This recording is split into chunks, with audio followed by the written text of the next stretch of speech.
Hi, this is Stephanie Hansen with the Makers of Minnesota, and I am going to help you with your strategy for your business in 2021.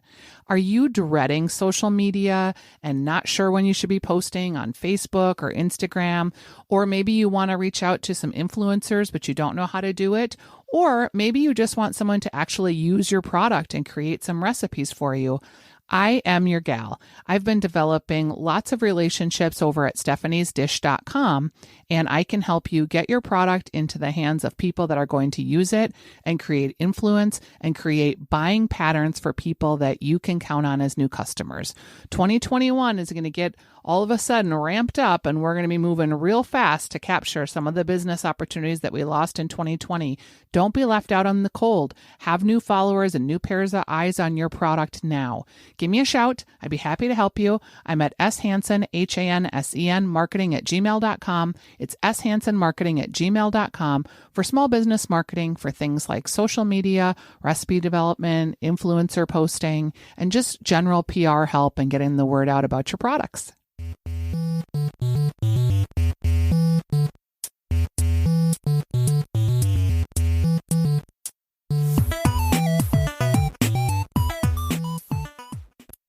Hello, this is Stephanie Hansen, and you're listening to the Makers of Minnesota podcast, where we talk to cool people doing cool things. And today I'm here with Kira Vanderlyn, and she is the owner of a company called Zestful Designs. And Kira, I am excited to talk to you for a couple of reasons. One, because you do a lot of home staging and the real estate market is just on fire, but also because you do a lot of in-home organizing. And I think that's a skill that a lot of people have a hard time doing successfully by themselves. So welcome to the show. Oh, thank you. I'm so excited to be here. How long have you been doing this? Well, I'd like to say I've been doing this since I was born. I have been organizing. I probably organized my crib. Growing up, I annoyed my family, keeping everything neat and tidy. And then what I did was I kind of just started doing it on the side for friends and family, both design work and organizing, decluttering as well. And then I also picked up staging because it just flows really well with everything else. And so, yeah, and then I started Zestful Design, and I should back up. I actually found a business coach here in Minnesota, and she really helped me kick it off and said, "Hey, I think you could do this. Let's do this." So having someone like that on your side to really get you going. I love hearing that about that you worked with a business coach, because I edit a friend's podcast and her name's Michael Kithcart, and she's a business coach too. And so I'm real familiar with how business coaches can help you get launched, help you if you're stuck, help you figure out where your pain points are or your sweet spots. And not a lot of people use business coaches. I think they should do it more. Oh yeah. Yeah.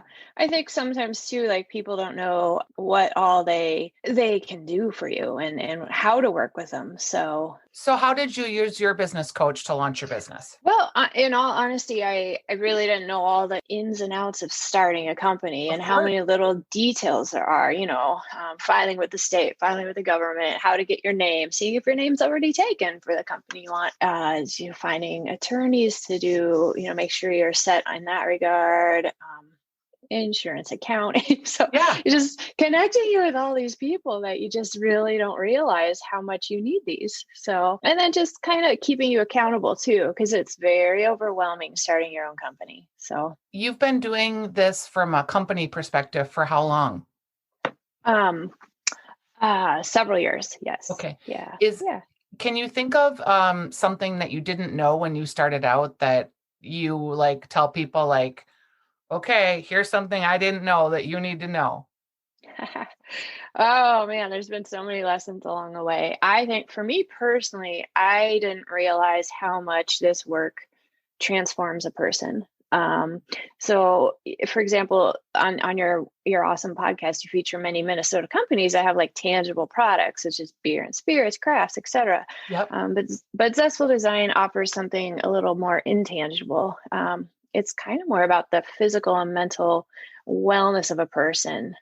And it's amazing how just changing your surroundings has such a profound impact on lives. So from the moment I first meet with a client to the time I leave, the emotional, physical transformation is just remarkable. Of course, the space looks great depending on what kind of work we do. but it's more just the person. And I don't think I realize that, how much it impacts a person. So I think that kind of helps me along the way when, clients get stuck, because some of the work we do is, kind of hard. Yeah, and highly personal when you're telling people to get rid of some of their, if you're Mm-hmm. doing a decluttering and you're trying to Yeah. go through someone's family heirlooms. Yep. And the same too for staging. That's a huge process where you're moving, you're uplifting your life. And then you have someone like me come in and transform your space. So just having people understand it's okay. We're going to get through this, is going to be a great thing. And then being that person who's like helping you keep accountable, keeping you motivated, cheerleader. So. One thing that I think is I've moved 2 times in 3 years. You spend so much time getting your home ready to sell and getting it looking good. What I Yeah. regretted, and I took this advice on my third home. Mm-hmm. What I regretted was that I didn't spend the time on my first home doing these things that I should have done all along that would have helped me enjoy my space more. And when I got into this house that I just moved into in October, like I have let no grass grow, partly because of COVID and you spent so much time in your house. But Yeah. I also was like, if I don't like something, I change it, I move it around, I figure it out, because it does make a huge difference in how you feel about your space. Yeah. Oh, yes, incredibly. And it's kind of interesting how, for example, with staging, one of my recent clients, we just did kind of an overhaul of the house, new flooring, new paint, etc. And it's sad that they weren't able to live in that before they moved. Yeah. So if someone, let's say that, so do you also do decluttering for like seniors and people that maybe are going from a home into a senior living environment? I'd say like life transitions such as moving, retiring, downsizing, that sort of thing is probably my specialty. I'd say actually, quite honestly, the majority of my clients are probably 60, 70 plus who are doing exactly that. So, and I think it's more comfortable when someone like me comes in and is able to just listen to their stories of the items, listen to how they've lived, and talk through how we can preserve these memories while also being able to let go of some of the things, because you're moving into like a smaller place. So One of the things that I get really cluttery about is my pantry, because I yeah. have like a million spices and a million hot sauces. And because I work with a lot of makers, people send me things to try. And in Oh. this house, I'm using a linen closet as a additional pantry because I don't have enough Hmm. space in my very large kitchen, which seems Yeah. odd. Hmm. Um, Generally, like when someone wants to hire you for a project, how do you pay? Like, how does it cost? Do you cost per the hour? Is it per project? Do you come in and do a consultation first? Yeah, I offer first a free consultation just to make sure we're a right fit and that I can do the work for the person. What I do is I have, of course, an hourly rate, but I do packages. So 10 hours, 20 hours, and 30 hours. The reason I do that is because I do have so many different services that I offer. So I kind of combine them all into one. So, because if I were to charge the rate of, one service versus the other, one could be a little more spendy. So, Right. and it's also very hard to say, okay, we're only doing interior design for this many hours. So, And when you work with someone, do you like, let's say I need plastic organizers, or I don't even know, because otherwise I mhm. would be doing it myself.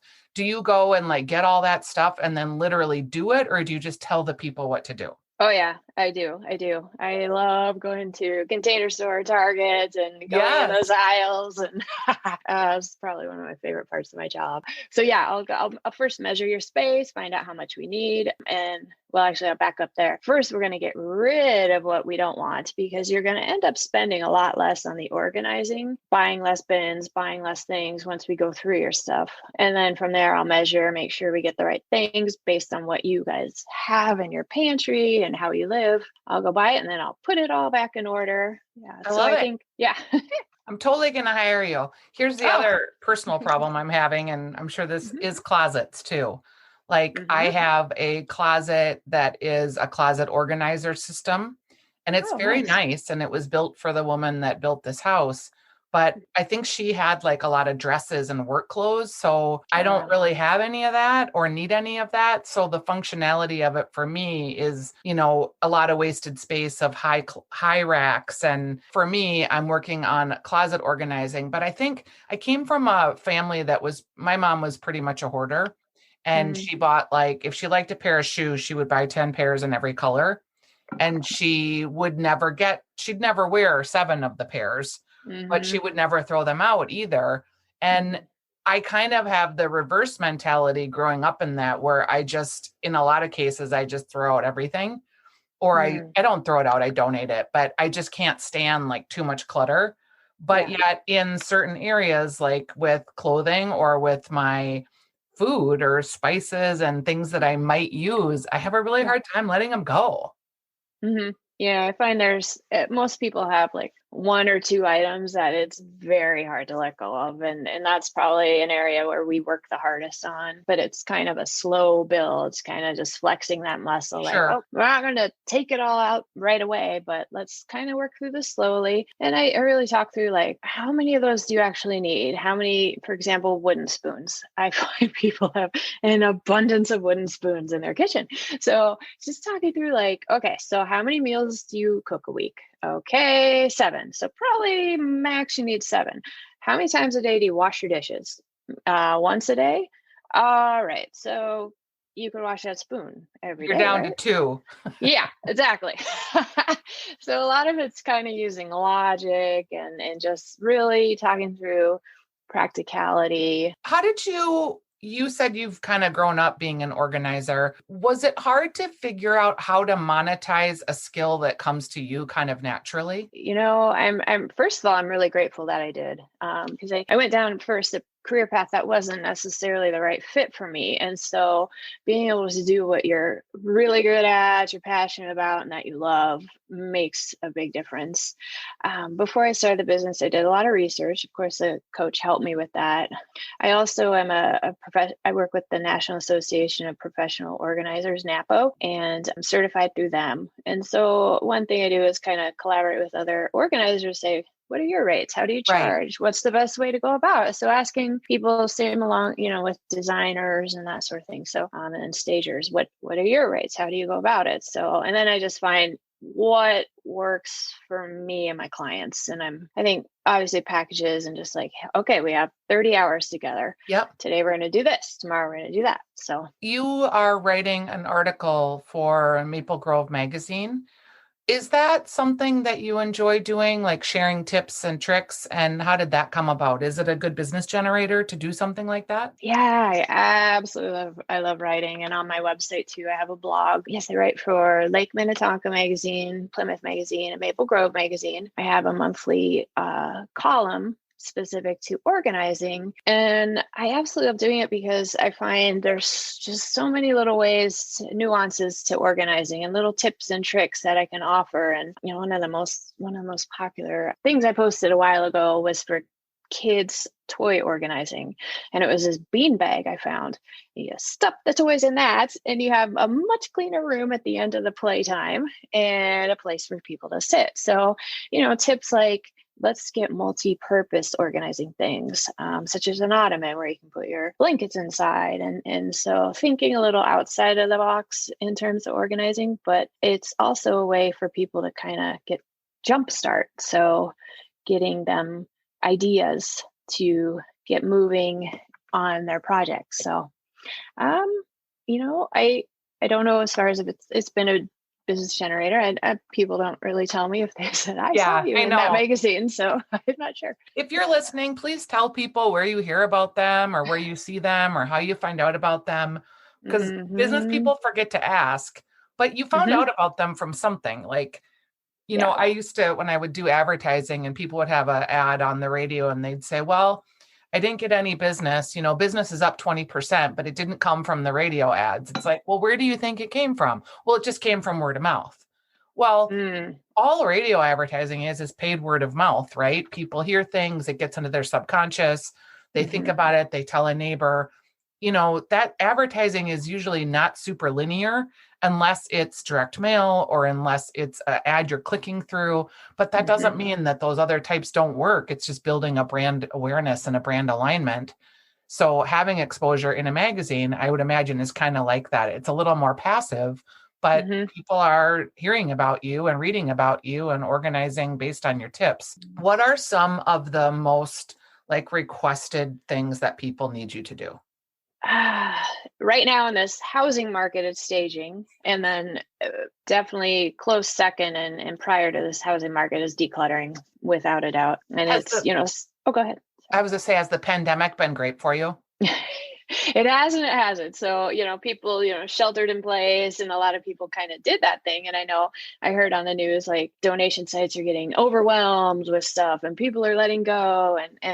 But what I found is as people are kind of coming out of it, they're like, I can't really do this myself. I need some help. I need an extra hand. And so now that people have been living in their places and being surrounded by this, they are definitely picking up the phone now and saying, I need some help. So yes, it's definitely picked up in the last few months for sure. I love it. I love it.